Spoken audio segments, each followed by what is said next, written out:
I was going to be productive today. And then that didn't happen. Anywho, here we have a sticker set that I've been working on, specifically one sticker that I really enjoyed making, and I think it turned out probably the best. That sticker set is available for download as a PNG, as a printable sticker set from my Buy Me a Coffee link. So I started this sketch, as I do all sketches, in my sketchbook. Actually, I did sketch this previously. I've made an oil painting somewhat similar to this, but then I decided, wow, this would make a really cool sticker.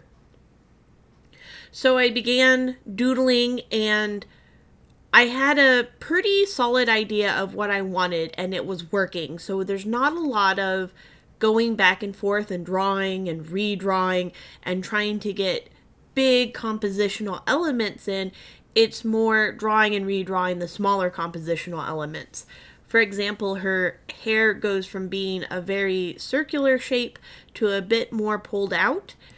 I also decided that rather than doing the small, sporadic kind of shapes that I do in Mira's hair when I write my webcomic, that she should have more rounded edges and bigger, rounder shapes in her hair to represent more of a cloud. I also thought of, if her hair is kind of a cloud that the universe exists in, then she should have lots of bits and baubles dangling from it and a moon piece put in as well. The line art goes fairly smoothly. I do struggle a little bit because I consider, should her eyes be the half crescent moons that I make when I generally draw in my Fortune's Fancy style, or should she actually have pupils, or should her eyes actually be moons? So that takes a little bit of my time to decide on that. Again, we're looking at smaller elements within the piece. I talk more in depth in my video Common Mistakes and Line Work about my process for creating line art for a piece.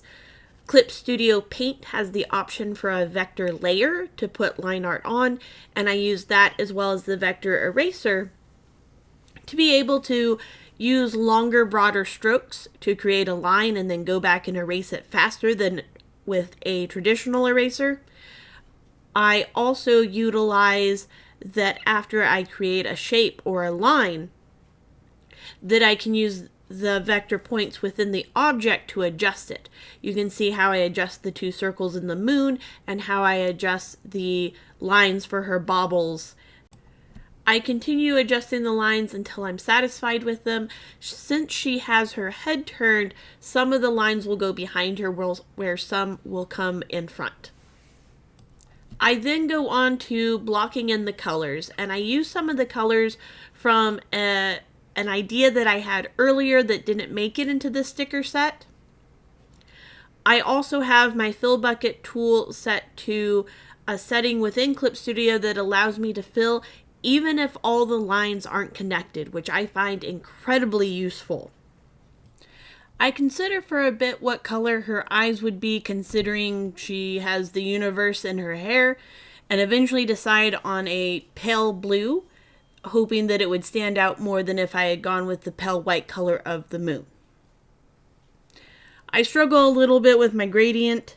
I don't do gradients very often. I then add my baubles using a brush that is available in Clip Studio Paint. Decide that I wanted the hair selected, but after the hair becomes a gradient, it's harder to select as a whole. I go in and add all of the little stars and crosses and glitter. I like to copy and paste that layer and then set the second layer to add glow, then bring the opacity down, usually around 50%. With this, most of the sparklies are done. I take a moment to recenter her, and then I go in with some basic shading. I pick a mid-tone, darkish purple color, and cell shade the areas that I want to be darker, and then take this layer and drop the opacity to about 50%. Because I'm going for a little bit of a painterly look, but I'm not going to fully render, I go ahead and merge those layers and begin blending them out. Now, I know in a lot of my videos I say when you use line art, I recommend using cell shading. And part of the issue that we run into is that many of the videos I'm critiquing, rather than blending it out a little bit, they blend it out a little too much and it becomes too soft and almost out of focus underneath the line work. Now I go in and I play around with the idea of having more blush in her cheeks, as well as having kind of a cool highlight on her face. But I decide against it. It doesn't seem to match with the line work. So I change the color of her lips to blue. I give her some eyeshadow. And I revisit some of the areas that I had to start over with. I find that purple is a very adequate shadow, especially if you want your highlights to be warm. I think part of the problem I was running into is wanting cooler highlights in addition to a cooler shadow. Usually those are inverse of each other, that if you have a cool highlight, you want it to be a warm shadow. So I go in once again and I try a warmer, more subtle highlight tone, which I add to the tip of the nose, the cheekbone, the top of the brow bone, a little bit on the forehead. And then I go in and add some on her shoulder, which would be also getting the light.